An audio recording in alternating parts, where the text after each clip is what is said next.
Once upon a time, in a grand castle surrounded by blossoming gardens, lived a princess named Snow White. She was as kind as she was beautiful, with a warm smile that could brighten anyone's day and a heart overflowing with goodness. But not everyone in the castle was so kind. The queen, her stepmother, was vain and jealous of Snow White's gentle spirit.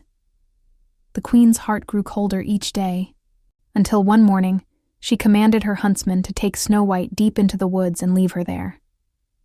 Frightened but brave, Snow White ran far, far away into the forest, with only the rustling leaves and chirping birds for company.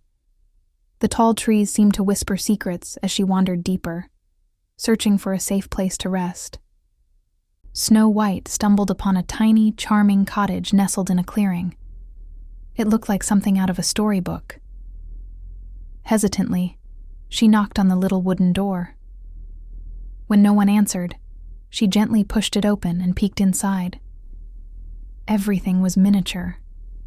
There were 7 little chairs, 7 little plates on a table, and 7 little beds lined up against the wall. Exhausted from her long journey, Snow White tidied up the messy room, ate a little bit of food from each plate, and finally fell asleep across 3 of the tiny beds. She was awakened by the sound of shuffling feet and hushed whispers. 7 little dwarfs had returned from their work in the mines. They were surprised to find a beautiful princess sleeping in their home. Their names were Doc, Grumpy, Happy, Sleepy, Bashful, Sneezy, and Dopey. Though Grumpy was a bit suspicious at first, the others were delighted. When Snow White woke up and told them her story, their hearts softened. "You can stay with us," they all cheered. Snow White was overjoyed. She promised to cook, clean, and care for them in return for their kindness. The little cottage soon filled with laughter, songs, and the smell of delicious soups.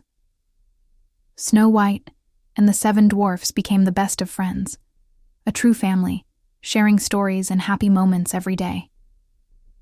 Meanwhile, back at the castle, the evil queen discovered that Snow White was still alive and living happily in the forest. Filled with rage, she used her dark magic to disguise herself as an old, stooped woman. She carried a basket of shiny, perfect-looking apples, but one of them, the reddest and most tempting, was poisoned. She traveled to the dwarf's cottage and found Snow White singing to her animal friends. "A lovely apple for a lovely girl," the old woman croaked, offering the gleaming red fruit. Forgetting the dwarf's warning to never talk to strangers, Snow White was charmed by the beautiful apple. She took a big bite. Instantly, she fell to the ground, sinking into a deep, silent sleep.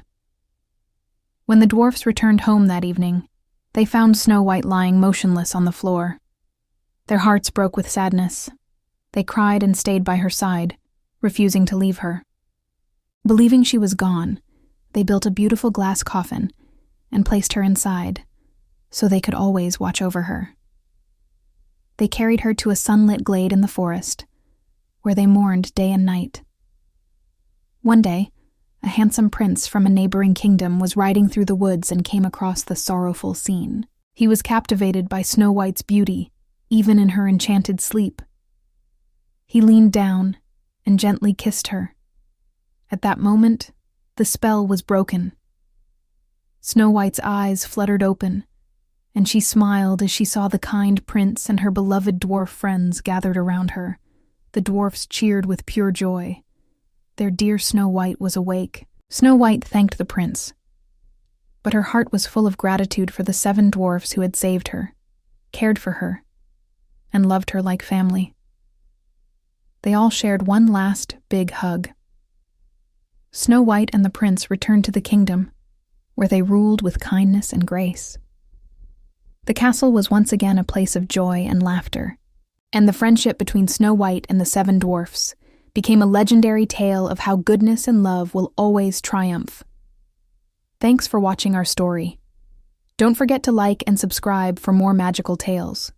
See you next time.